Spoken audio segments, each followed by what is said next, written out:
1 जुलाई 2025 को शुरू की गई नई रोजगार गारंटी योजना विकसित भारत ग्रामीण रोजगार और आजीविका मिशन VBGRAMGA अपनी शुरुआत के पहले ही महीने में गलत कारणों से चर्चा में आ गई है।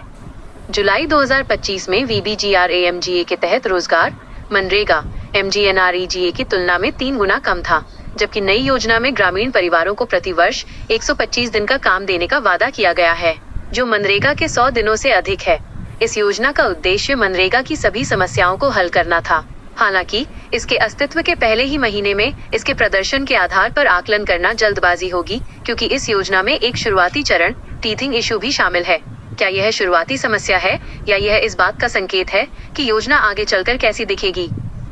शुरुआती दिनों में, विशेष रूप से जब कृषि गतिविधियां अपने चरम पर होती हैं, तब इस तरह की योजना की शुरुआत करना थोड़ा कठिन हो सकता है।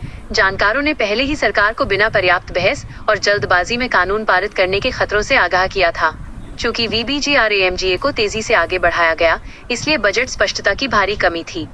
अधिनियम को अधिसूचित करने की तारीख के ठीक आसपास बजट घोषित किए गए और कई राज्यों ने जून 9, 2026 को ही अपना बजट घोषित किया, जिसमें VBGRAMGA के लिए बहुत कम राशि आवंटित की गई थी।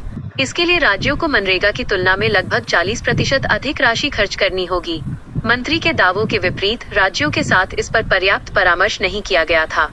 केंद्र सरकार ने ये सुनिश्चित करने के लिए कि कोई बेरोजगार न रहे, पर्याप्त समय नहीं दिया और VBGRAMGA में संक्रमण को बहुत अचानक लागू कर दिया। इस अनिश्चितता के कारण ग्रामीण मजदूरों को भारी परेशानी का सामना करना पड़ा है। मनरेगा का उद्देश्य कानून के तहत एक वास्तविक मांग आधारित प्रणाली बनना था, जहां ग्रामीण परिवारों को मांग के अनुसार रोजगार की गारंटी दी जाती थी। लेकिन VBGRAMGA के तहत ऐसी कोई गारंटी नजर नहीं आ रही है। इस योजना के तहत सबसे बड़ी त्रासदी यह है कि इसमें भाग लेने वाले सबसे वंचित लोग, जैसे भूमिहीन, महिलाएं, दलित और आदिवासी सबसे अधिक प्रभावित हुए हैं। इस प्रकार का खराब और लापरवाह ट्रीटमेंट किसी के लिए भी स्वीकार्य नहीं होना चाहिए।